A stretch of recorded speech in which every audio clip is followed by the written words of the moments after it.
بله برادران، ماه مبارک رمضان ماه نزول قرآن است.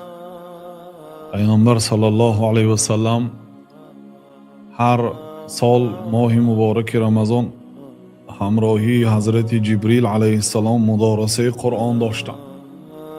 عبدالله ابن عباس رضی الله عنهما گفتند که کان رسول الله صلی الله علیه و سلم اجود الناس كان أجود ما يكون في رمضان حين يلقاه جبريل فيدارسه القرآن.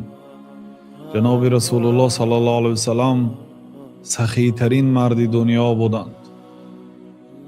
حتی با شهادت دختر حاتم طای.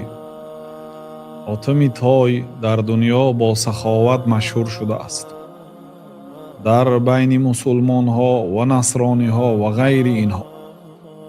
دختری حاتم طای وقتی که سخاوت جناب رسول الله صلی الله علیه و سلم را دید و برادرش عدی بن حاتم طایی مکتوب کرد که من از نزد شخصیتی برگشتم که از پدرمان دیده سخی تر است و این شهادت بیگانگان است.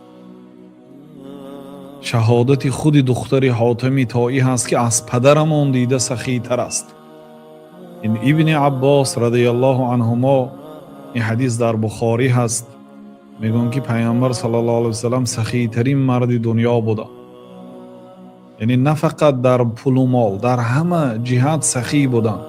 خیر از پیامبر صلی الله علیه وسلم به مردم میوزید و اجود ما یکون فی رمضان و از همه سخی ترین حالتی پیامبر صلی الله علیه وسلم در ماه مبارک رمضان بود. حین یلقاه جبریل، وقتی که جبریل را وامی خورد. ببینید در همه ماها سخی بودن.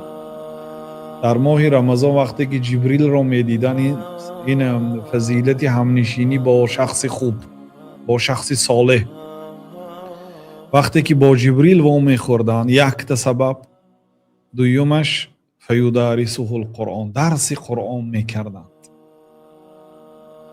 فلرسول الله صلی الله علیه و سلم اجود بالخیر من الريح المرسله. پس رسول الله صلی الله علیه و سلم از شمالی که فرستانیده شده است، از او دیده خیر از ایشان بسیارتر میوزید. یعنی در رمضان خیرشان زیاد بود، صلوات الله و سلامه علیه. خلاصه ماه رمضان ماه درس قرآن است برادرای عزیز. حتی امام مالک رحمت الله علیه، امام دارالهجره، درس حدیث و اهل حدیث را ترک میکرد. یعنی 11 ماه با علم حدیث مشغول بودن، اما در ماه رمضان با علم قرآن مشغول میشد. فقط قرآن میخونه. ببینید ترک حدیث میکردن. حدیث رسول الله صلی الله علیه و سلم برای ما احکامی، مخصوصا در رمضان، احکام روزه، احکام نماز تراویح، احکام زکات را بیان میکند. ترک حدیث میکردن. چی جایی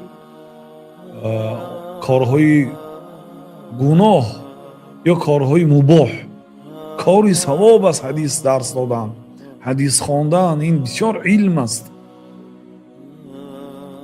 در روی زمین امام احمد میگن که از طلب علم دیده عملی بزرگ رو نمیدانم، خاصتا برای آن آدمی که نیتش نیک است. بنابراین ببینید اهمیت دهید به این کاری بزرگان. حدیث رو ترک میکرده. بنابراین این یک فرصت است برادرای عزیز، من کسانی که حاضر تماشا دارید، بعد برنامه درایتان، تلفناتون، تمام کانال هایی که غیر شرعی هست و برای دینتون فایده ندارد، حتی برای دنیاتون باشن، هم اپیساتسیا کنید. ببینید امام مالک از حدیث کناره می جستید و حدیث مشغول نمی شدید. حدیث، سبحان الله، ترک الحدیث و اهله. هم حدیث را ترک میکرده، هم اهل حدیث را. به چی جایی دیگر کارها. یعنی اگر به این درجه امام مالک اگر رسیدن خواهید، همین خیال کنید برادر. از تمام کانال ها ادپسیاتسیا کنید تا اینکه نوارهاش به شما پیشنهاد نکند. این یک مصیبت در این زمان ما، ملهیات بسیار، یعنی مشغول کننده های بسیار است که آدم حیاتش می سوزاند. همین اینترنت، همین تلفنی که مردم قریب که خودش به غلام کرده است. کلام، خورد، زن، معده، فقط برای همین زندگی دارد. این برادرها، این ماه مبارک رمضان است، موسم است. کسی که ماه رمضان در آید، ماه رمضان به آخر رسد و گناهش بخشیده نشود، این آدم بینیش به خاک مالد. گفتن پیامبر صلی الله علیه وسلم، بینیش به خاک مالد، یعنی خار و ذلیل شود. حضرت جبریل چونین دعا کردند، پیامبر صلی الله علیه وسلم آمین گفتند. سیدی فرشته ها دعا کردند، سیدی پیغمبرها و سیدی خلق آمین گفتند. بنابراین برادرای عزیز، این موسمی هست. شاید سال آینده میرسیم، نمیرسیم. این ماه را غنیمت باید دانیم.